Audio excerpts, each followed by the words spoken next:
శ్రీ గురుభ్యో నమ. మన బీవీఎం బ్రహ్మ విష్ణు మహేశ్వర క్రియేషన్స్ కుటుంబ సభ్యులందరికీ నా హృదయపూర్వక నమస్కారం.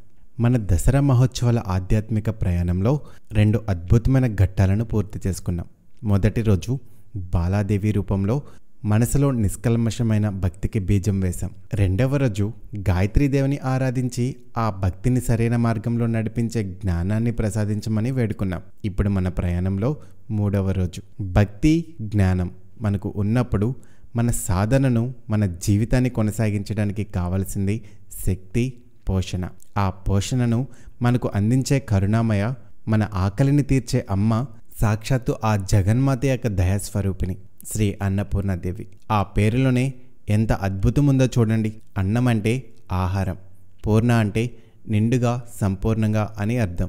ఎవరి దగ్గరైతే అన్నం సంపూర్ణంగా ఉంటుందో, ఎవరైతే మనకు అన్నాన్ని ప్రసాదిస్తారో ఆ తల్లే అన్నపూర్ణ. మనకు తెలిసిన సత్యం ఒకటి ఉంది. అన్నం పరబ్రహ్మ స్వరూపం, ఆహారం సాక్షాత్తు ఆ పరబ్రహ్మతో సమానం.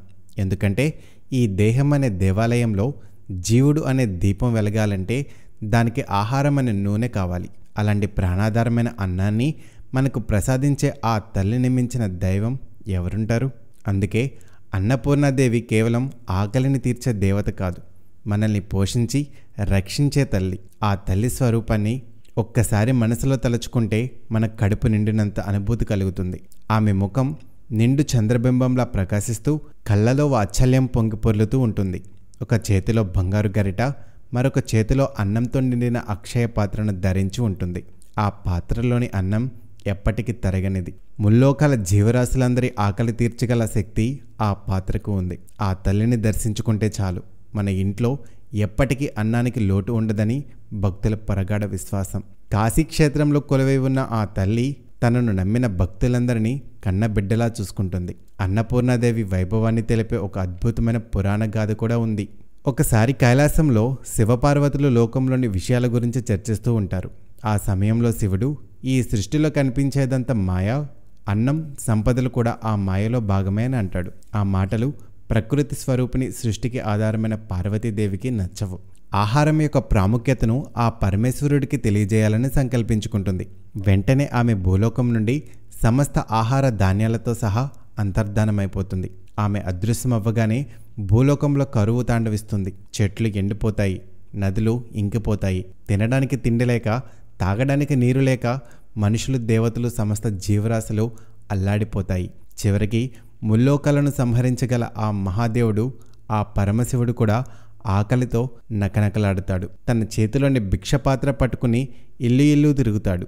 కానీ ఎక్కడా ఒక్క మెతుకు కూడా దొరకదు. అప్పుడు శివుడికి జ్ఞానోదయం అవుతుంది. తను మాయా అని కొట్టిపారేసిన అన్నం లేకపోతే ఈ సృష్టే లేదని, జీవమే లేదని గ్రహిస్తాడు. ఆకలితో అలమటిస్తూ చివరికి కాశీనగరానికి చేరుకుంటాడు. అక్కడొక ఇంటి ముందు ప్రజలందరూ బారులు తీరి ఉంటారు. లోపల ఒక స్త్రీ వచ్చిన వారందరికీ కాదనకుండా అన్నం వడ్డిస్తూ ఉంటుంది. ఆ తేజస్సును చూసి ఆమె తన పార్వతి అని శివుడు గ్రహిస్తాడు. ఒక సామాన్య భిక్షకుడిలా వెళ్ళి భవతీ భిక్షాం దేహి అని అడుగుతాడు. అప్పుడు అన్నపూర్ణాదేవి రూపంలో ఉన్న ఆ తల్లి ప్రేమతో తన భర్త అయిన ఆ పరమేశ్వరుడి భిక్షపాత్రను అన్నంతో నింపుతుంది. ఆమె అలా అన్నం వేయగానే భూలోకమంతా మళ్ళీ పచ్చదనంతో, ధనధాన్యాలతో నిండిపోతుంది. ఈ కథ మనకు చెప్పే నీతి ఒక్కటే: అన్నాన్ని ఎప్పుడు అగౌరవపరచకూడదు. మనం తినే ప్రతి మెతుకు ఆ తల్లి పెట్టిన భిక్ష.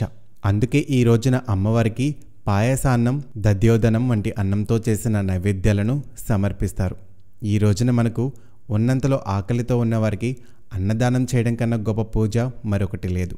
కాబట్టి ఈ పవిత్రమైన 3వ రోజున అన్నాన్ని ప్రసాదించే ఆ అన్నపూర్ణమ్మను మనస్ఫూర్తిగా స్మరించుకుందాం. తల్లి, మాకు కేవలం కడుపు నింపే అన్నమే కాదు, మా ఆత్మను నింపే జ్ఞానమనే అన్నాన్ని కూడా ప్రసాదించు. ఈ లోకంలో ఎవరూ ఆకలితో అలమటించకుండా చూడు తల్లి అని ప్రార్థిద్దాం. ఈ వీడియో మీకు నచ్చినట్లయితే మన బీవీఎం ఛానల్ను సబ్స్క్రైబ్ చేసుకుని ఈ దైవికమైన సందేశాన్ని అందరితో పంచుకోండి. రేపటి భాగంలో 4వ రోజు మనం ఆరాధించబోయే శ్రీ కామాక్షిదేవి వైభవాన్ని గురించి తెలుసుకుందాం. సర్వే జన సుఖినో భవంతు.